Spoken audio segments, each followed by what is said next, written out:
what I learned, and the sheer number of people that die from flooding during storms, and that's actually one of the greatest causes of death. And so I thought, oh my goodness, I will, if they say evacuate, or if they say this, and it's the general consensus, I'm going to listen. And I think that, with Laura not being a hit to the Houston region, folks might get complacent. Folks might say, oh, it was all of this hype for a week leading up to it, and then it missed us. And just any advice I can offer you is, please don't become complacent. The silver lining there for me, and not allowing myself to be complacent, is that, the meteorologists were saying she's going to turn, Laura is going to turn. And I think 24 hours out, I'm over here going, oh my God, Houston, like Laura turned. And she did. And I was even starting to doubt the meteorologist. It was within 24 hours of landfall, and she was still barreling towards Houston. But she turned, and that's exactly what they said she was going to do. So if that can offer you any hope or confidence in our meteorologists and their abilities to track storms, I think that's one piece that I would like for you to take away. I've been coordinating with the EPA about the Superfund sites in our region, and there were 76 Superfund sites in Laura's path between Houston and Louisiana. 26 of the sites in Louisiana needed no further assistance, and 45 of the sites in Texas, 45, that's a ton. 45 of the sites in Texas needed no further assistance. 2 of the sites in Louisiana needed further inspection. I believe one of those is still undergoing inspections and potentially some repairs.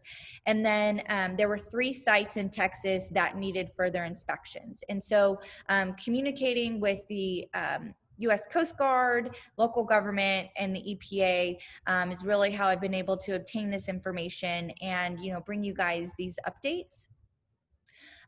45 sites in Texas in Laura's path, and that's not including Houston sites. I just think that, really goes back to why I founded Thea, and that I find it's highly unnecessary that our communities of today have to worry about waste that someone or some entity dumped decades and decades prior. So 45 sites in Texas alone is pretty startling. Okay, so now to talk about what we're doing to mix things up with our town halls and our community meetings. There's really no comparison to actually being out in the community and meeting face to face with y'all, but we're trying to find some sense of normalcy and some idea of what works best for most people.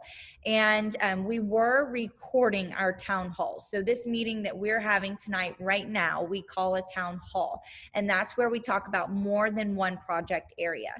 And so we were recording those and pushing those out on the first Tuesday of every month at lunchtime, and then hosting them on our YouTube channel. But we were getting feedback that really wasn't working the best for everybody. The viewership was fairly low. And so this is our first attempt at doing a live Zoom town hall where we'll go through some general updates, each project area, and then allow for engagement and Q&A with our guests on the line. Then within 48 hours, this recording, we're recording right now, it will be posted to our YouTube channel, where folks who were unable to log on during the live session can access the recording at a later date. Also, we're going to start doing, where in the description on our YouTube channel per video, we're going to start doing hyperlinks to where you can click to the project area that you're interested in. Some of you may be interested in all of our areas that we work, but some of you may only be interested in Jones Road, or maybe only San Jack. So we're going to try to make the use of this device and technology as easy as possible for our community members. Okay, so then rolling between our town halls, which are going to be every 8 weeks. Between those town halls every 8 weeks, we will have community meetings. And that's going to be just like we would for the San Jacinto River Coalition, where every month we would host a meeting in person at the community center.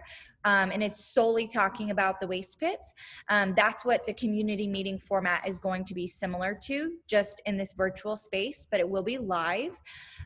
So we've already set the dates for our next meetings for these town halls. And September 15th is the meeting for the San Jacinto River Waste Pits community meeting. September 29th will be a community meeting for the community of Fifth Ward. And October 13th will be the meeting for the Jones Road Superfund site. Okay, so now we're going to get into each project area, starting with the area that I have the shortest amount of updates for, and then ending with the one where I have the greatest amount of updates for. So first, we're going to talk about what's going on in the community of Greater Fifth Ward. We have hosted several Zoom webinars with community members as well as experts from across the nation and members from communities elsewhere in America that have dealt with similar issues as the communities in Fifth Ward. And we host those on our YouTube channel, so they are there if you've missed any of those. And the link is in the chat, as well as you can access that from our social media pages, and it's gone out in some of our emails as well. So for the September 29th community meeting on Zoom, we were wondering if any of the residents from the communities of Greater Fifth Ward were interested in doing a door-to-door canvass where community members would go door-to-door and leave flyers at people's doors. So we're not looking for like door-to-door engagement with people, you know, because I think right now people are that much more hesitant to answer their door and talk to someone, especially someone they don't know in these pandemic times. So we're interested in perhaps creating flyers or door hangers that community members can go door to door, pick a block, you know, pick an area and put these items that contain pertinent information as well as information to our next meeting for the community.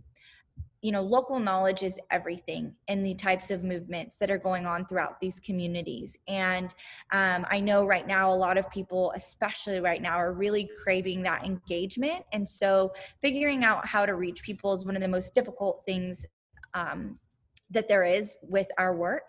And so we're looking at potentially doing, you know, that door to door. So let us know, please, if you're interested or if you'd be interested in helping recruit some community volunteers for us to help get the word out in your community. Okay, so as we know, there was a cancer cluster identified in 21 census tracts that really make up a larger area than just Fifth Ward. The State Health Department kind of threw a wide blanket out there. And they did find a cancer cluster, and a panel of experts was set to convene in the end of August to discuss the feasibility of doing a further epidemiological study. Last I heard, that panel has not met yet.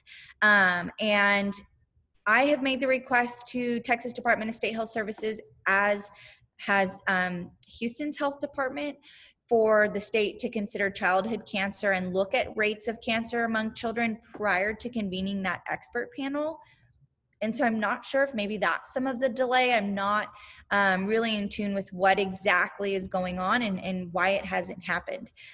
When we meet for the community meeting later this month, I hope to have much more information around that for you guys. Okay, if you are from the community around or in Fifth Ward, I ask that you please go to the link in the chat or to Thea's website, which is txhea.org, and fill out one of our community health surveys, because we use these surveys to ask the State Health Department to pull specific types of cancer from from the cancer registry. And without going in and pulling each type of cancer, you really can't get a true understanding of what all is out there. So we need y'all to visit our website, fill out the health forms, and I give you my word that we do not use your name or address to advocate to the state or anyone. We don't share that information. We simply use the rough geographic location and the illness or disease type to advocate on your behalf.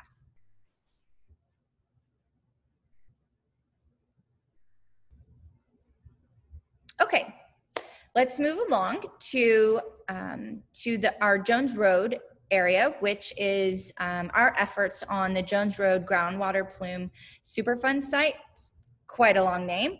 And we're going to be having the community meeting for that Superfund site on October 13th. Just like with the community of Fifth Ward, we are working with community volunteers to organize a door-to-door event. Our goal is to hit 500 doors.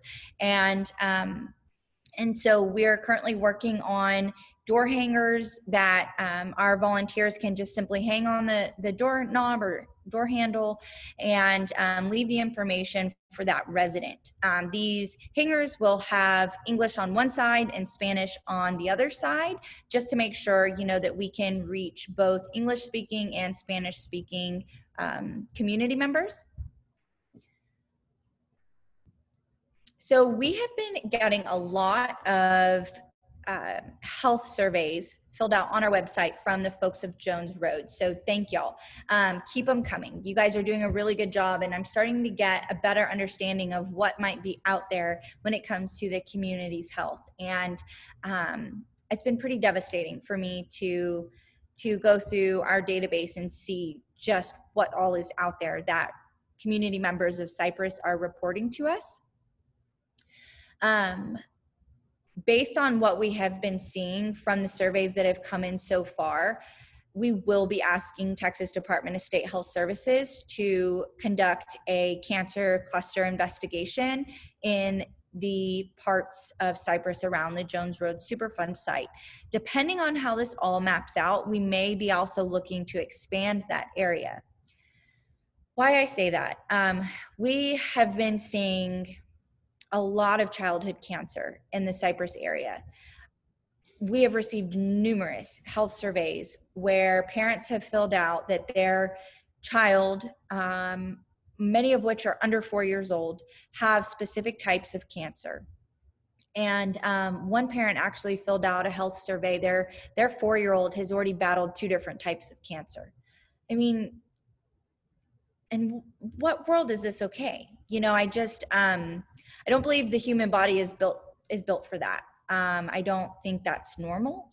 And it's really sad to think about a 4-year-old battling cancer, let alone already have battled 2 different types of cancer. We're starting to see several different types of leukemia roll in on our health surveys. So remember, when you're filling out our health surveys, please be as specific as possible when you are talking about your cancer type, because that's going to be the key to allow us and the state to really hone in on see if there might be a cluster of a particular type of cancer. Like, for example, leukemia. There are a lot of types of leukemia.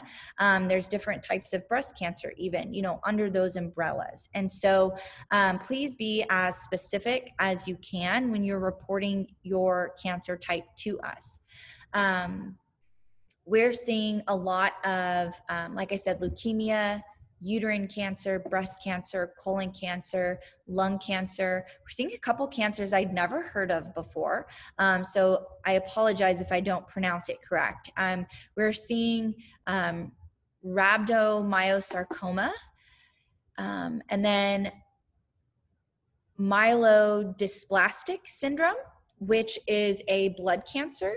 And then this type of blood cancer, my understanding is that it can actually advance to a type of leukemia, to acute myeloid leukemia specifically. And this type of cancer is abbreviated MDS. And a lot of times it goes undiagnosed in the earlier stages because of just kind of how random and generic the symptoms can be. And I guess doctors have a bit of a hard time putting their finger on it. And we are seeing several of those come in our health surveys. And we're also seeing things that, you know, we wouldn't necessarily be able to pull from the cancer, or that the state wouldn't be able to pull from the cancer registry. And it's things like skin issues, Hashimoto's disease, pituitary gland tumors, not cancer, but tumors, lupus, epilepsy, hyper and hypothyroid. So these are things that we have on our health survey for that very reason, that there's no database out there. There's not a database out there that the state or anyone hosts, to the best of our knowledge and information we have, for things like lupus, for things like pituitary gland tumors. But, you know, all of these things could be indicators that something in the environment could be a common denominator between all of these instances of disease. So again, Jones Road folks, Cypress folks, keep them coming. The other thing that we ask of the folks from the Cypress community is to, you can either go to the link that one of my team members is going to drop in the chat function for our letter to the EPA. We are asking that the EPA do more indoor air sampling at the shopping center that sits above the Superfund site. We're also asking that they do sub-slab sampling, which is basically where vapors can migrate up from underground, from the plume that's underground, and harbor beneath the cement slab. These vapors can penetrate through the cement slab and into the air, the indoor air, but it's a good indicator to also look at what's going on beneath that slab. And so the letter that we have on our website is to ask the EPA to do more of this type of testing. The Jones Road Superfund site is an orphan Superfund site, meaning it does not have a responsible party. The entity that created it is a bankrupt entity, and so the EPA essentially is funding, commissioning, overseeing everything that goes on that site, which can almost lack objectivity. And so it's really important, you know, that we continue our role here as watchdogs. And on that regard, we submitted a Freedom of Information Act request, or FOIA, the acronym, and we've received dozens of documents in recent weeks from the agency. They have come in a slow trickle, and it's almost been frustrating because sometimes when I've asked the agency to direct me to something specific, you know, they've said, oh, it'll be in your FOIA package. And so I think we finally have gotten all of the documents, but like I said, we've had dozens of documents trickle in through that request in recent weeks. We're working to digest the information that's in those documents. So when we meet on October 13th, I plan to discuss with you what we are seeing in these documents and what course of action needs to be taken moving forward.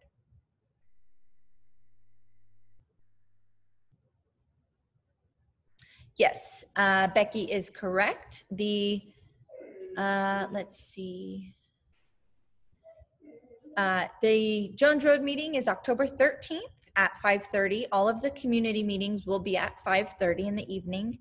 And from here on out, make sure you're on our email list. Whichever email list you are on, you will receive the specific updates for that project area, or that community. And so please make sure you are on our mailing list. Also, one last thing about the health surveys that we're getting in from the community of Cypress, we're getting a lot of issues with animals. So please, just across the board, if you fill out a health survey, don't forget your furry pets. You might be able to hear my dog whining. He wants out. So we're seeing lupus in dogs, lung cancer, chronic pancreatitis, chronic skin issues, so as well as leukemia. So please make sure that as you are, you know, writing your family's health in our in our health surveys that you include your four-legged family members.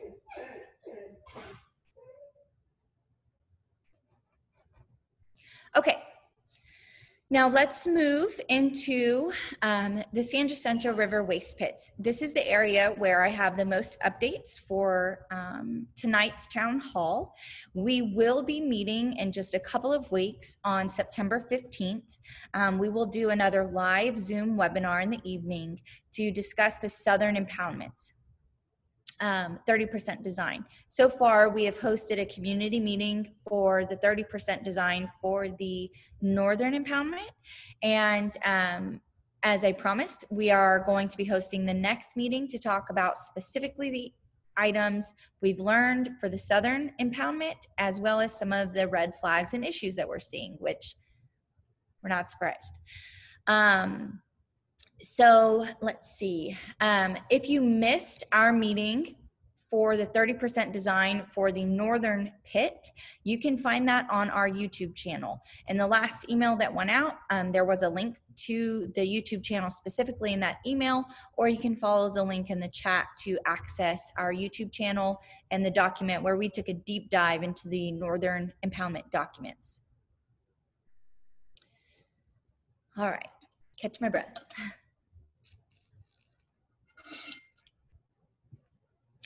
Okay, we are finding a common theme in all of the documents that make up the design documents. So there are over 30,000 pages that make up the design documents, and they're broken out in one design document that details the 30% design for the Northern impoundment, one which also includes treatability and characterization, then one for the Southern impoundment, and that includes the treatability for that area. And then there are appendices, and these appendices are things like emergency response plan, health and safety plan, the lab reports for the waste characterization. And going through these different documents, we're finding a common theme, and that is boxes are being checked and this process is being moved forward. We're not seeing enough due diligence being done now on the front end. Just like when construction is taking place, we need due diligence being done now. This is a complex effort. This is not a simple task. It's not impossible, but it's not an easy one. And it's one that we must ensure no stone is left unturned now. So I wanted to just talk with you guys about a couple of things from the health and safety plan. First, we're seeing that this health and safety plan is pretty generic. And, my background is in environmental science and environmental geology. Obviously, much of my work experience is working within the Superfund process and working from a community and nonprofit standpoint. So to better understand some of these documents that are not in my wheelhouse of expertise, I have been working with technical advisors and folks who are experts in the health and safety arena and the engineering arena. And what they're telling me is that this is basically, a health and safety plan that's a run of the mill, something you would see for just about any construction site. In the health and safety plan, it says in the intro that it's basically being done in part to protect area residents, but then throughout the rest of the health and safety plan, it doesn't talk anything about residents. So, if an objective of this document is really to protect the residents just as well as the workers on site and the environment, you would think that residents were mentioned more than just the intro. So the statement, the sentence in the intro, I'll read to you where it says, this health and safety plan was developed to outline potential activities to be performed to protect work site personnel and area residents from physical, chemical, and all other hazards posed by the remedial action for the Northern impoundment. So there's also one for the Southern impoundment. I was a little surprised to read that and then, see the lack of consistency throughout the document talking about, the health and safety of the area residents. So we need to do better. We need the EPA to require the responsible parties to do better.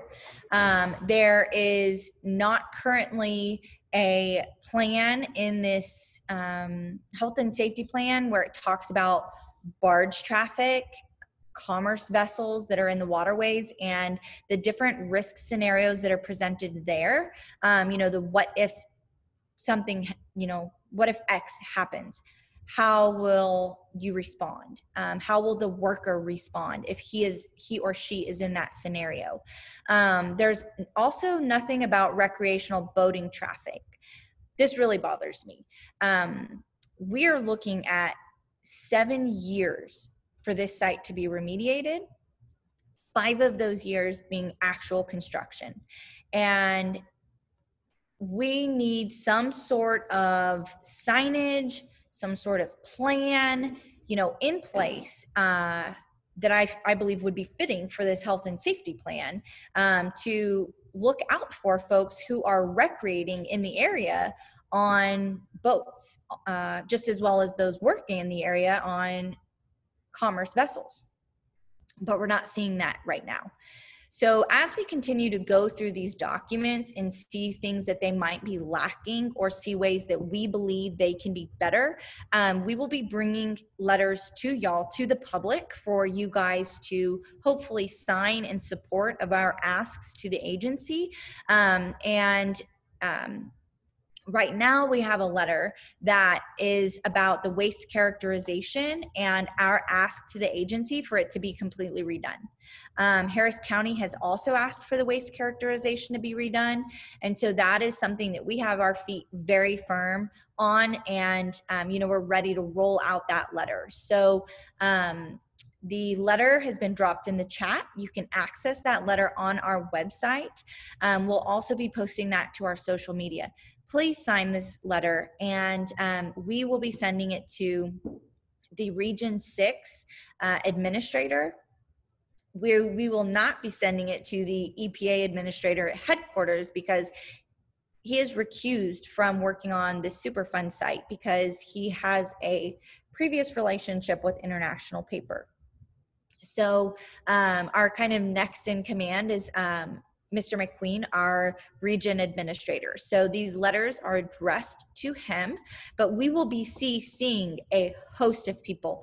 We are CCing our elected officials. We're CCing several top officials in EPA headquarters that are just below the administrator, as well as various folks within the region in and of itself, just to make sure that everybody is aware of what we're asking for, what our community members are asking for. So like I said, as we get our feet more firm on asks for things like additions to the health and safety plan, items that need to be better addressed at the southern pit, items that need to be addressed flat out at the sand separation area, we will be bringing more letters to you for y'all to hopefully sign and support. Okay, so I just mentioned the sand separation area. So I want to use this as my example of how we need to do better. The sand separation area is a little, I think it's about a 6 to 8 acre plot just northwest of what we call the Northern Impoundment. And it was created really unintentionally, to my understanding. An entity was dredging the sand or mining the sand in the San Jacinto River, and they dug into the northern pit. And their runoff from that dredging effort is what created the sand separation area. It's an area that generally is shallower than the northern and southern impoundment, and it's also an area that generally has lower concentrations of waste material. However, in the pre-design investigation, the agency required the responsible parties to parcel the site into 9 study areas. And they took boring samples and additional samples an analysis for those 9 individual areas. They found that one of those actually is quite hot for dioxin and furans. And so when the record of decision was signed for this area, our understanding was that the highest levels of dioxins were maybe in the 300s parts per trillion. Now, the cleanup standard for the sand separation area is 51 parts per trillion. Well, in this design investigation, they found that this one area has over 3,000 parts per trillion dioxin. Now, it's about 4 to 6 feet under the ground surface, but some of the sampling and investigating that was done in the area showed that that parcel right there that has this hotspot is in fact eroding. Much of the area around is gaining sediment. It's a depositional environment. But the hotspot happens to be one of the areas that's eroding. So in the 30% design, GHD, which is the contractor doing this work for the responsible parties, said in their design documents that monitoring and natural recovery is acceptable for this area, and which basically means you don't do a whole lot. And then in 5 years, you review and see if, in fact, the area has continued depositing around there, or if erosion has gone on, or if the waste is even still there. And in the community advisory committee meeting that we had last month with the EPA, I shared my concerns with them. I told them, I don't know what the solution is for this area. I haven't had enough time to formulate an idea of what the solution is. But I know I am not okay with leaving a hotspot of dioxin in the San Jacinto River. I mean, it's out there right now, openly exposed, and I'm not okay with that. We know the erosive force that the San Jacinto River has. And my concern is that, one, it's out there right now. Two, that in the next flooding event, whether it's a hurricane or not, it could be an inland flooding event, and the water that rages down the river could erode this area and carry the dioxin further into Galveston Bay or redistribute it throughout the environment. And that's scary to me. I'm not okay with that. And I don't think that being okay with that is doing the due diligence and justice that is deserved. So when I brought this up in the CAC meeting, the response I got from the EPA was that, that's the remedy that was selected, and that when they have to do a 5-year review for this site, they will reassess based on the findings in the 5-year review if this was in fact the best choice or if something needs to be done. In 5 years, it might not be there. And, when these areas are disrupted by Mother Nature, we will never know where all this waste material has been carried. Just like what's been eroded from the 1960s till today. We'll never know where all it was taken throughout the environment. And the best thing to do is to remediate these known sources of contamination and get them out of there in a controlled and engineered setting. Yes, there are risks, but what we have here is an imperfect situation. What we have here is a really terrible situation in which the agency has to figure out the best course of action to move forward. And I don't believe leaving the sand separation area there is that. And on the risks note, if a release were to occur, if an accident, worst case scenario, were to occur during remediation, it is in a controlled environment. There's going to be personnel on site that's going to know about it, and they're going to have equipment and material there to respond immediately. Whereas if a hurricane disrupts this stuff, if inland flooding comes and washes the sand separation area away, this is a river that has a lot of suspended material in the water column, right? It's brown, it's murky, you can't see through it. So if that were to happen, we wouldn't even know until it was too late, because it's not like you would be able to see this stuff if a storm disrupted it and carried it off in an uncontrolled setting like we have fairly right now. So looking at the similar Superfund sites to the waste pits across the country, and how they have progressed, knowing that the similar Superfund sites in our country, the EPA required them to be removed because containment is simply not going to be successful in the type of river environments that they're in. So we have been taking a look at these similar Superfund sites and seeing how they have fared post remediation. Some of them are still in remediation. However, some of them have made it to their 5-year review.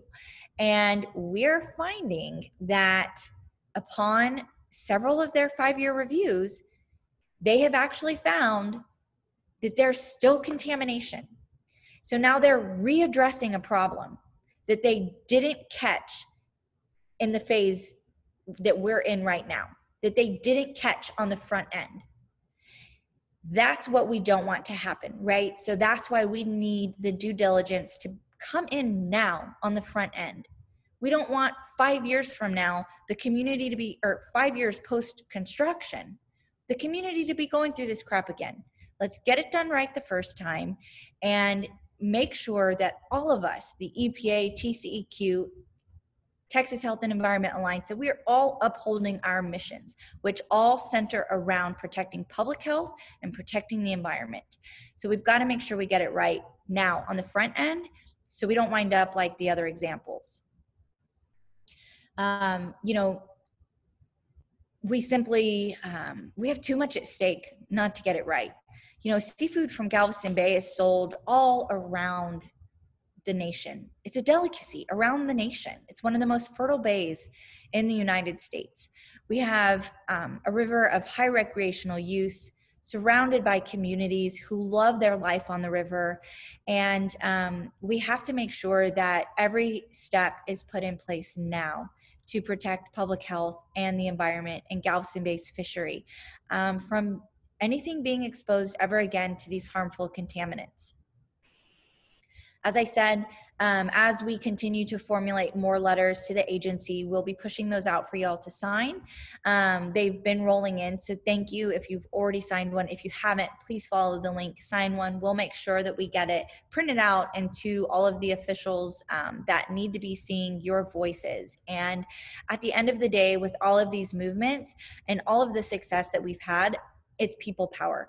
Our power is elevating your voices, is raising our voice and uniting communities in an engaged and educated manner to create the change that we all know we need. We've made a lot of progress, but we're really in a critical time right now with the waste pits. And thank you all from all of the communities that have tuned in this Zoom webinar. Your guys' local knowledge and engagement is absolutely essential, because at the end of the day, for most of our communities, the people who have the authority to make decisions for our communities don't live here. So thank you for being active community members. All right, now let's go ahead and open it up. We are going to unmute all, which Tracy, I think we just did. You should all now be able to click on your microphone icon if you have a question, comment, or concern of any of these topics that we've talked about tonight.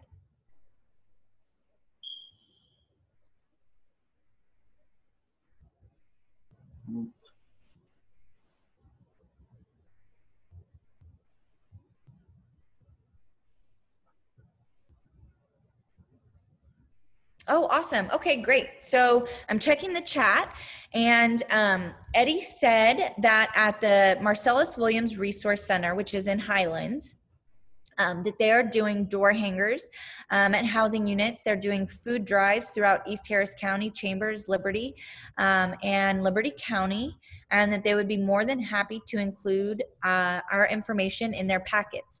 Thank you. We would love that. We will. We can mail you over or bring over some of these materials. We'll see kind of what's best. Let's definitely follow up and see how we can get together to make that happen. Thank you very much for that, and for everything y'all are doing. I know that the commissioner has been super active in the precinct, and has been doing a lot of food drives, a lot of school drives. He even has set up Wi-Fi areas where children who may not have access to Wi-Fi can go to still participate in their class programs. So there's a lot of really great resources out there right now that Harris County is providing, particularly Precinct 2. So I strongly encourage y'all to check out the things that they're offering. All right, Carolyn, I see. I tried to unmute.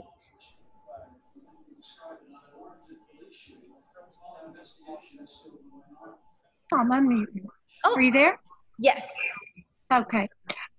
First off, I want to thank you very much for all your assistance in trying to get the concerns I put out on the email to everyone before the storm. Yes. As I think you know, didn't get a response from anybody except from Mr. Hoffman of the North Channel Star and you. So I was a bit disappointed that it appeared that no one was doing anything. I hope that was not the case. But I did want to make sure everybody knew you worked very hard for us to respond to concerns of what was going on. And I was sad to see that instead of taking boats out of the area, they actually added boats to the area, barges. And in response to the 30% design and the safety procedures, I have to agree, they were very, very generic. And throughout there, I saw, even with the genericness and other spots within, not just the safety, there was a lot of leniency, may, might, could, should, not mandatories. So that's a bit concerning to me as far as this design is, along with my 100 other issues I sent you. So Sure. that, and I think that was the two things, but I just, the genericness of it. Right. And one of the advisors that I've been working with that, has a long former career in industrial hygiene and health and safety, he's like, this is just so generic. There's a section, I think it's called working on waterways, and it has 9 points in it that are incredibly generic, not something specific to the waste pits. Like, we were talking about this and we were reading it, and I was like, yeah, but what is the proper response? Like, if a construction worker falls in the pit, what is the proper response if a construction worker falls in the river? So things that are particular to this site, that we need, in the health and safety plan, just for it to be not so generic, not so run of the mill. And, I know, Carolyn, that you had pointed out that in the emergency safety plan or the emergency response plan, they didn't even have like all of the local fire departments or even the EPA listed as a contact. And so I think there's, what I'm seeing is too much benefit of the doubt being given to the responsible parties who have not shown to be, one, willing to sit at the table and have conversations about these things with any of us, and two, that have shown to, be involved with fake community groups to fight us. The contractor has already been caught in lies. So the need for trust here and transparency is immense. It's really lacking. And I am with you, Carolyn. We need to be working in a proactive manner and less of a reactive manner. Hurricane Laura, I think, was a good test to see what's in place, guys. Like, what's the plan? What's the plan for securing the pits? What's the plan for the navigable waterway? And who can be there for the community and who can be there for response. And we saw, that I was able to get response from the U.S. Coast Guard and from the EPA. But there was nothing, I would say, like special or particular that was in place. There was a lot of, monitoring, and we have people and material in place in the event, and all of that's great. We appreciate that. And I have no doubt that that was a very, very stressful time for, our EPA personnel who have, as I mentioned earlier, over 70 Superfund sites in the storm's path. The U.S. Coast Guard, who has an abundance of facilities and items to address in a storm scenario. But being forward looking, I'm thinking about, is this how it's going to be when the cofferdam is up? Because what if a barge strikes the cofferdam? Harris County has called previously for berms to be put in place beyond the waste pits and beyond where the cofferdams will go to serve as a buffer in the event that a barge were sailing for the pits or for the cofferdam during construction. That's yet to be, implemented or announced that it was going to be implemented by the agency. So experiencing Laura, hearing all the concerns from the community members, having my own concerns, and looking forward to, remediation coming in the future. I think there's, some things that really, really need to get in place. And that's it exactly. It seems to me that there's an overall lack of seriousness about the site. Taking it seriously. It's pretty much, there's no danger here. And to me, and I'm sure to other community members, that's extremely frightening with what can happen. Not only the damage to the waste pits, but damage that the barges colliding with each other themselves can do, and that would be compounded upon the waste pits. But the lack of taking it seriously, and like I said, I was extremely disappointed to see there's very minimal plan in place. We're going to have guys on the tugboat watching. That's what I gathered from what I read on the plans. We're going to have guys on the tugboat at the ready. Other than that, we're not doing anything. But and I did want to say, make a comment too. Back to your health survey, one of the questions on there was about your water source, whether you were on groundwater or not. And I'm thinking, I filled it out, and I'm thinking we're on, community water. We're not on that. So I put, no, we're not on groundwater. And then, of course, me and Bobby's talking, and he's like, but we are on groundwater. So I just want to put that out there for other people who are putting that on. Even though you're on city or, a community well or processing system, it may still be groundwater. Yes. Much of the thank you for pointing that out. It's true. Much of the Houston area will always be on a portion of groundwater. There's a lot of infrastructure going on across the region to bring surface water from Lake Houston specifically to parts like out to Cypress, out to where I live in North Houston.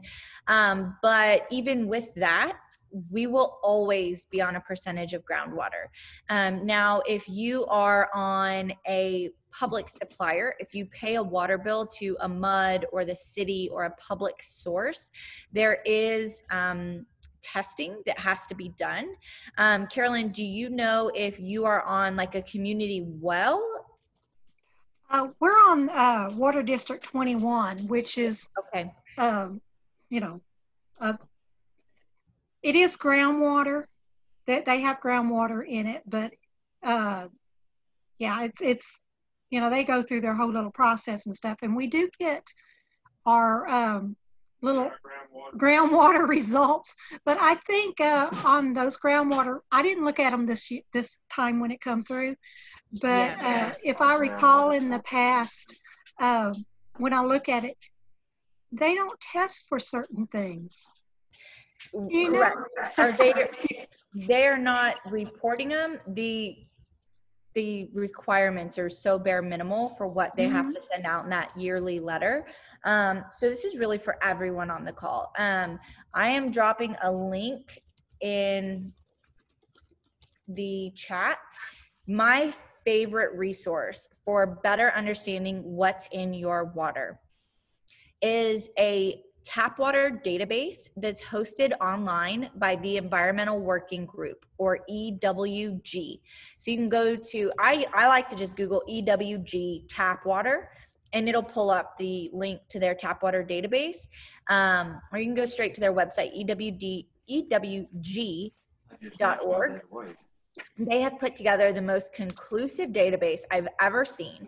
So our water laws require public sources to test for just over 200 different contaminants.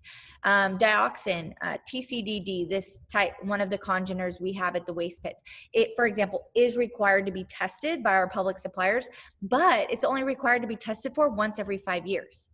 So although, the federal laws require our public water suppliers to test for over 200 different contaminants, some of them have hourly, daily, weekly, monthly protocols, and some of them are yearly, some every 2 years, some every 5. So in the Houston region, our industrial complex manufactures over 80,000 different chemical compounds. So we all know about the explosions. We all know about the spills, right? And so, and leaks and releases. And so what could go undetected is, there's really a large opportunity in the Houston region for contaminants to go undetected and fly under the radar and straight into one's home. Because of that, I'm a huge proponent for filtration. But this all starts with just simply, first and foremost, understanding what is in your water. Your water report that you're supposed to get from your public supplier once a year is very bare bones. It's very generic. It only tells you about some of the basic parameters. Whereas what EWG has done is they have gone into all of the public suppliers in the United States and literally looked at all of the data they report to the feds and compiled that into this nice little database where you can find by your zip code and then further by your water district or supplier. And not only do they tell you what has been found, but they tell you the levels and what that might mean. So, they have a thing on their website. I think it says like legal and then an equal sign that has a slash through it, and safe. So basically saying what's legal is not necessarily safe. And that's true. Our water laws are not set on what is known to cause adverse health effects for humans. Our water laws are set at levels and at limits that are reasonably feasible to be filtered out at a mass scale, not what we know to cause adverse health effects. So I strongly encourage everyone to go check out what's in your water. Ask me if you have any questions. And for those of you who are from the community of Fifth Ward, just an interesting little tidbit before we sign off, is I got word that water filtration companies have been going door to door in Fifth Ward, selling some really expensive filtration equipment and saying, basically after seeing news coverage of the creosote contamination and the cancer cluster, of saying, oh, you have creosote in your water, like you need this system, when that's not true. My understanding is much of Fifth Ward is on public water, not groundwater wells, and that it is surface water that is being supplied, not from nearby wells to these communities. So just beware, with when someone's trying to sell you something and kind of, what their intentions are. It really upsets me when I see things like that happening, especially, in communities where we already know people at large are not well. And, I know firsthand what it's like to have a family member, go through cancer treatment, and just how taxing financially that can be, aside from the emotional toll. And then to be told, oh, you have creosote in your water. It's scare tactics. And yeah, back in the day when the community at large was on private wells, we'll never be able to say for sure. But today, current day, the community at large is on surface water from the city. Okay, before we sign off, does anyone else have a question, comment, or concern that y'all would like to address in this live broadcast?